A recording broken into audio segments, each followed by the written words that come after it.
my daughter made me for Father's Day. I'm like, but honey, you won't be able to use those Legos anymore. She said, that's okay, because I love you, Dad. And I'm like, aw. Because they're some of my kids. It's territorial, this week's there. It's time for a cassette story, the first Sunday edition. What? Yeah, people seem to like these. And I was only doing one a week. And I also do the Spotify thing 5 days a week, but not as many people like those. So I'm going to cut those down to 4 a week. I might eventually cut those down to 3. 33, 33, 34. I don't know. We'll see how the 4 week goes for a while here, and then maybe we'll cut it down to 3, since I have a handle on that. But, last we had Back in Black, and that was just on Wednesday. So what's our first album going to be for Sunday? It is going to be Invasion of Your Privacy by Ratt. Yeah, I got a Ratt problem like in the Geico commercial. Almost forgot my cassette player. There we go. So yeah, Invasion of Your Privacy. It was, I believe, their second or third album?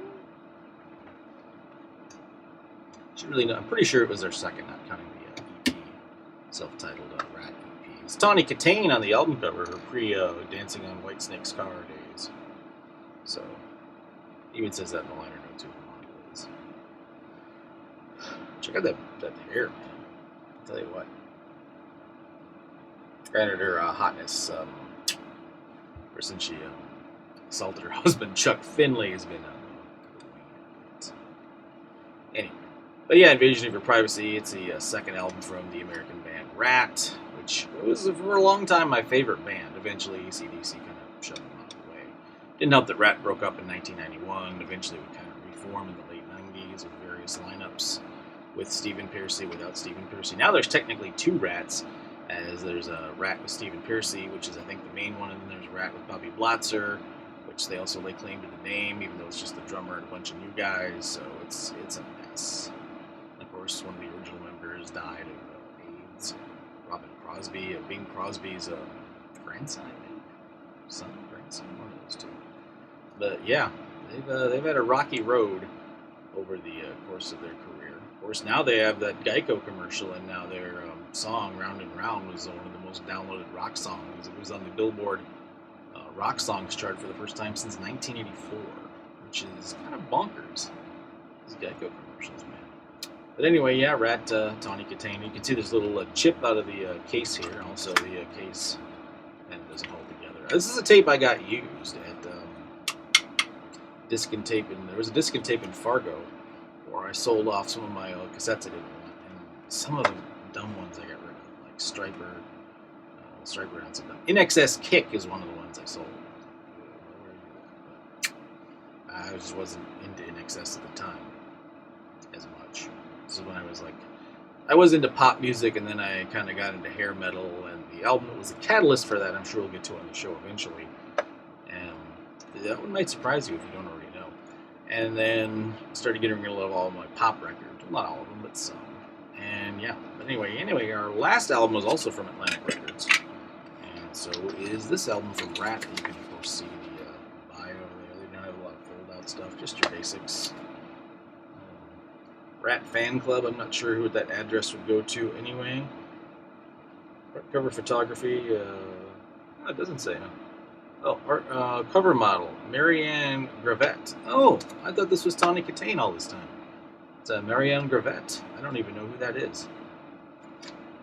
So if you get the album instead of the cassette, or even the CD, she's quite attractive. All this time I was saying it was Tawny Katane, but it's not.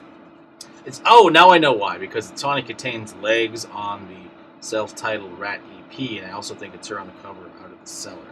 They switched up gals in the 80s. And of course our cassette is, your basic Atlantic white butt job. This one hasn't yellowed as much, which is kind of surprising. My Back in Black tape, very yellow. This one is still quite white. Doesn't have that yellowed plastic syndrome you see a lot from 80s white plastic. But plastic aside, does it still cassette? Oh, one other little story I can tell you about this album. There's a song on here, "Got Me on the Line," which is "Got Me on the Line." And in college, I went to Radio Shack and I bought a dual cassette answering machine. and I would use the production equipment at the school, Southwest State. Back then, it was before it was Southwest Minnesota State. It was just Southwest State, and I edited together my own answer with this, where I spliced in the chorus of this song and me talking and saying, "Oh, you got me on the line, but I'm not home right now." And people got really sick of calling my phone to hear Ratt. And then I think I had another song at the end telling me to leave a message, but I can't remember which one that was. But yeah, I would edit together songs into my. That was way before you could have your songs be on your cell phones, kids. I was ahead of the time. This was a landline dual cassette answering machine, and I was on that shiz. But yeah, this is still cassette. Let's find it.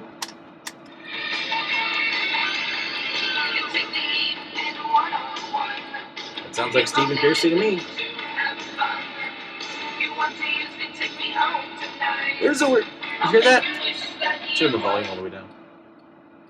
This cassette has always had this weird clicking noise I don't hear in my other cassettes. I'd totally forgotten that was there. Which is weird because I listen to it digitally now on my iPod. Or wherever it's logging in. Since I can't remember the last time I listened to all of Invasion of Your Privacy in a row. That, yeah. I don't miss it, but it's weird. I totally forgot that was there. This is the only cassette I own where there's this weird clicking noise. But that's what you get for buying used cassette tapes, I guess, sometimes. So, until Wednesday, thanks for watching a Cassette Story Sunday version. Let's eat you.